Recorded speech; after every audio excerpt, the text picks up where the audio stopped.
All right, we can do this, little girl. We got this. Everyone's doing great. Let's reset. Okay, shouldn't have taken 30 minutes, taking like 15 minutes. Ideally, but there's a lot to cover.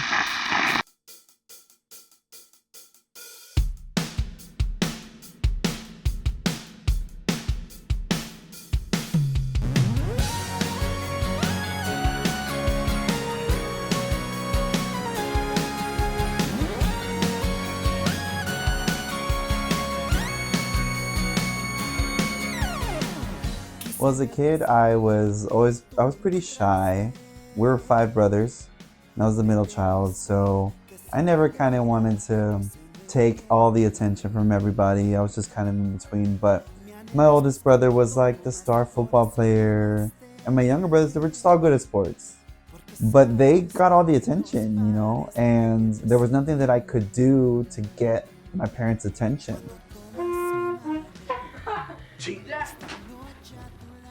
But my safe space growing up was always my bedroom.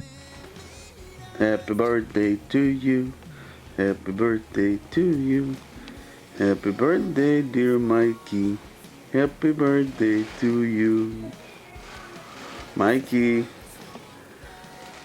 And so I would go into my room, I'd get in my bed, I would listen to my music. You know, my safe space was always music and was always television, were the magazines. You know, growing up as a kid, like my dad exposed us to Tejano music early on. Like we would have backyard barbecues and pachangas, and the birthdays, he was always playing Tejano music.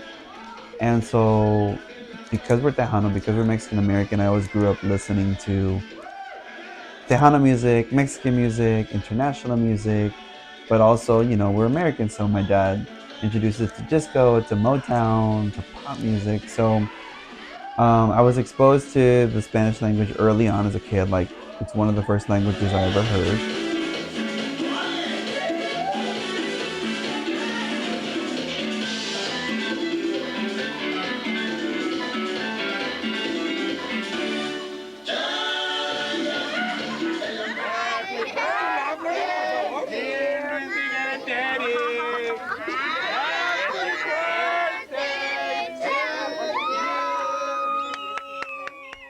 When I was in middle school, my 8th grade year, I auditioned for When I Play. We did Sweet Nothing in My Ear. I got the lead role and I was just hooked. Like from that point on, like I loved being on stage. I won Best Actor. And it was just a very transformative moment because I was also able to meet theater kids from high school that were like, you need to join varsity, audition for varsity when you come to high school next year. Theater really brought me out of my shell. And so I found out we were doing West Side Story. I went and auditioned for the musical. It wasn't a perfect audition, but it was definitely an audition that could show people that I could sing. And when I got the role, I really started developing the confidence to sing on stage and really commanding a stage through my voice. And when we did our first public performance, my dad came, and so he saw the whole production. And when I got home later that evening, he was like, Mijito, was that you singing on stage or were you lip syncing? And then I was like, well, Dad, no, I was singing. That was me. And he was like, what? No way. That you have a beautiful voice and we got to get you into singing lessons. Oh, you're going to be on the red carpet. And so that was the moment that my parents were invested in my singing. Well, in the Valley, when you're from the Valley, people say, well, once you go to college, you're never going to be able to do football, singing, none of that because you're not good enough, right? But I kept on getting encouragement from my choir director, especially since I was doing really well in solo and ensemble. I met with one of the directors from UT and she was like, you need to continue with singing. And so that encouraged me to audition for choirs at UT Austin. And one of my friends was like, you should audition for the group Longhorn Singers because they do musicals. Singular sensation, every little step she takes. One thrilling combination, every move that she makes. I learned that they don't actually do musicals. It was a glee club. And so that's where I really started to find my space on stage and really shaping my voice with other singers who were just as amazing. You know, I really love the friendships in Longhorn Singers, the memories, the parties, but also the fact that we were all united because we love to sing and we love to perform. For me, it helped me find my voice. It helped me find my persona on stage. I've been roaming around, always looking down at all I see. Painted faces fill the places I can't reach. But it was just a beautiful space to develop my performance and to really connect with an audience.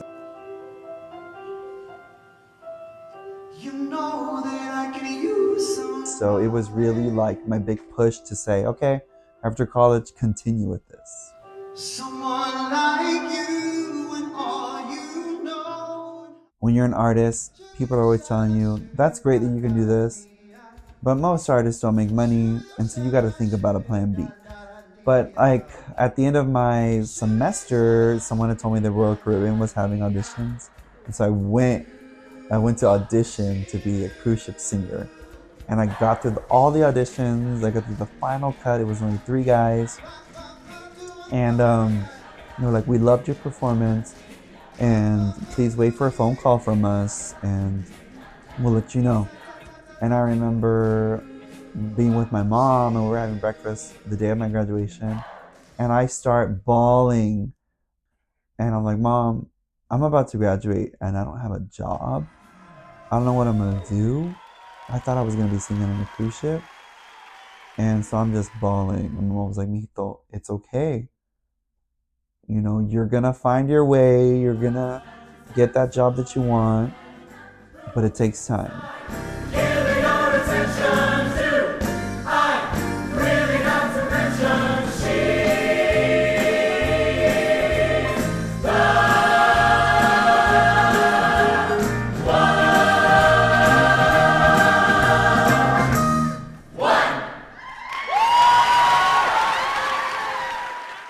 Well, I found a group on Craigslist called Son de Rey, and they invited me to join the group. And so as soon as I got in, you know, we had gigs that were lined up. We were playing at Jamaicas. We opened up for Michael Salgado. I remember he was one of the first big artists that I opened up for. But then we also got a call to be a part of like this music video with all these big Tejano artists, you know, Shelly Lares, Stephanie Montiel, Ricardo Castillon. We were on Primer Impacto and Univision. My friends were calling me, I saw you on TV. And so it was just like, there was this big interest. Who is this new guy in Son de Rey? We thought Son de Rey was just this, blah, blah, blah. And so it was a lot of buzz around the new guy, right?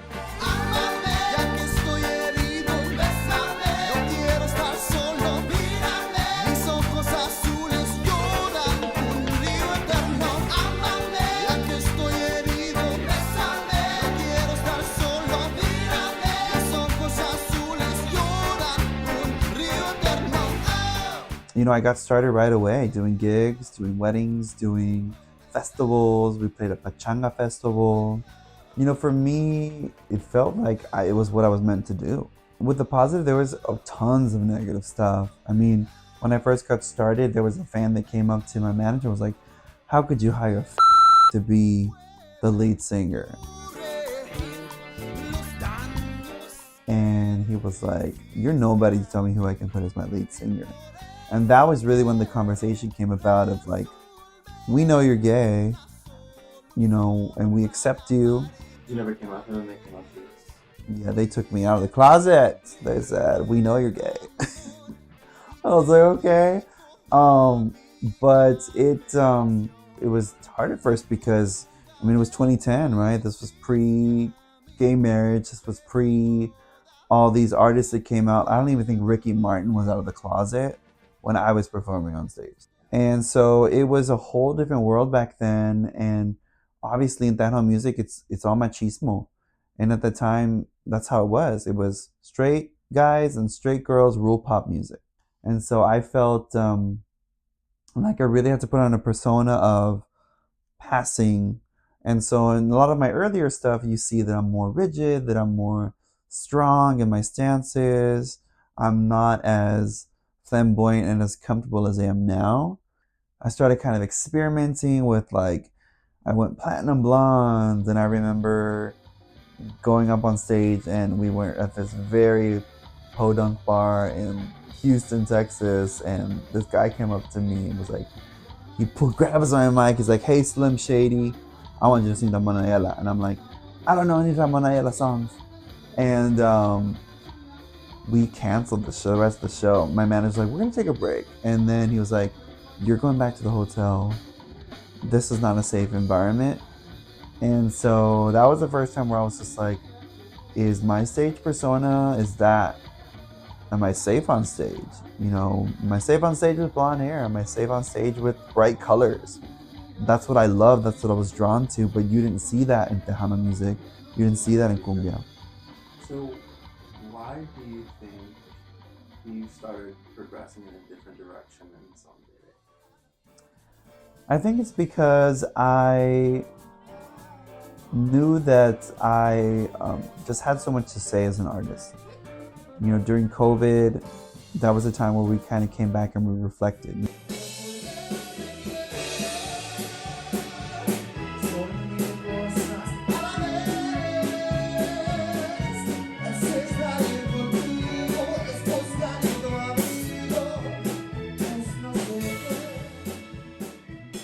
You know, we had gone off of this high of doing Selena tributes.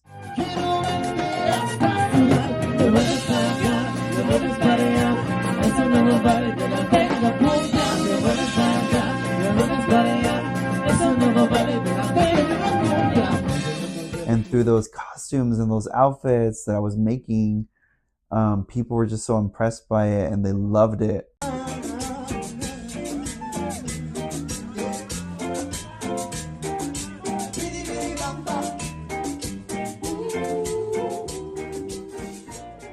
I felt that I was expressing my queerness through the lens of Selena, right?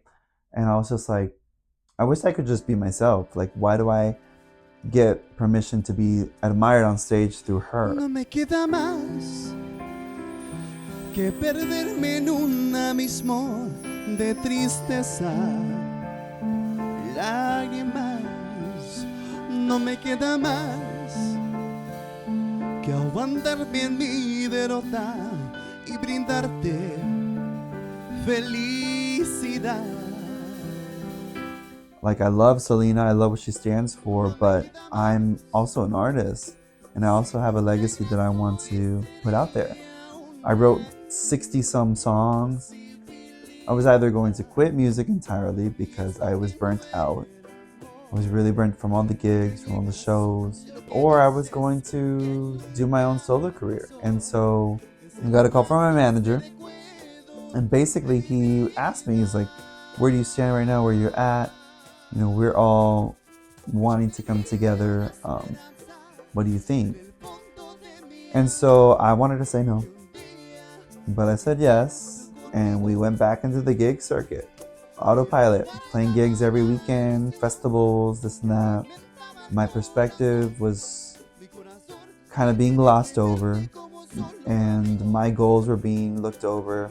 The band leader had his goals, I had my goals. I wanted us to record a new album. I wanted us to win at the Tejano Music Awards. I wanted us to win a Grammy.